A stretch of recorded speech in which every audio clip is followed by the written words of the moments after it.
Hello, and today on the Wall Street Team, we're going to be covering the Russia-Saudi Arabia oil price war that happened recently in 2020. So let's just delve into it.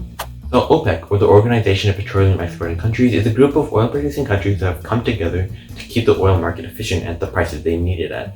Oil-dependent countries really rely on oil prices being steady, and we can see that in Venezuela, where decreasing oil prices have led to hyperinflation and the devaluation of the dollar, which has driven the whole country into chaos and ruined the lives of many people. In 2016, Russia joined OPEC Plus in a deal where they technically weren't a part of OPEC, but they would coordinate their production levels with the group. This gained hundreds of millions of dollars for Russia. In early March, Saudi Arabia, really the leader and hegemon of OPEC, expressed the need for further cuts in production. You see, oil prices are dictated by supply and demand. When there's a shortage, prices rise because of scarcity. And when there's a surplus, prices decline for the same reason. Gold is similar because it is also a scarce usable good. If you found a planet full of gold, then the price of gold would drop dramatically. So when demand is decreasing, OPEC countries decrease production as well to keep oil scarce enough so that the price doesn't fall tremendously. So while they are making less revenue because they're selling less oil, it's really important that the price is at the same level. So when Saudi Arabia says that they should decrease production, this makes sense, right? The thing is, Russia said no, they declined to decrease their production. But why?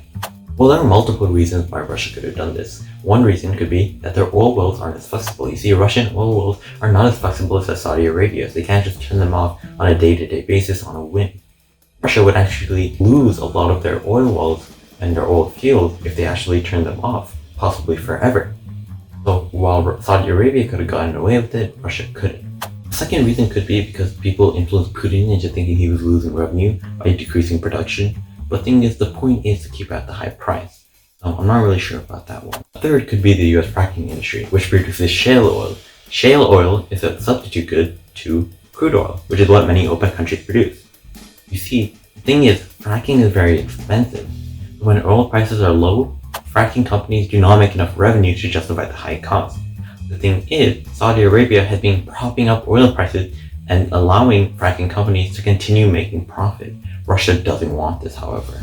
By agreeing to decrease production, they are essentially keeping prices at those same higher levels that allow fracking companies to continue, which goes against Russian interests.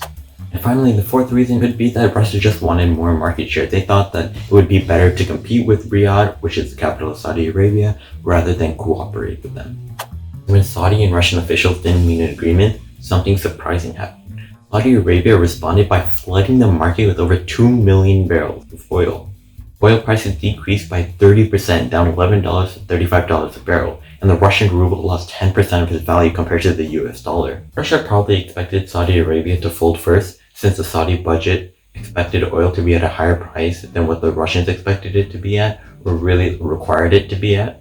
But the thing is, something they didn't realize was that Saudi Arabia's budget had a lot of projects, like the 2030 plan, that they could put on hold. The thing is, Russia needed oil prices to be at the price they expected it to be at just to not run a government deficit. In addition, US fracking companies simply put their operations on hold, which they could do, something Russia couldn't. As a result, because of the increasing supply from Saudi Arabia and the decreasing demand because of coronavirus, Russia was pressured into a deal as prices continued to fall. And finally, Russia and Saudi Arabia agreed to both decrease production in a deal fostered by the US, who also agreed to limit fracking to keep both parties happy. Okay, thanks for watching. If you made it this far, I hope you liked the video. I'm planning to make more videos like this where I explain political and current events, so go ahead and subscribe if you want to see more of those videos, and thanks for watching. Bye.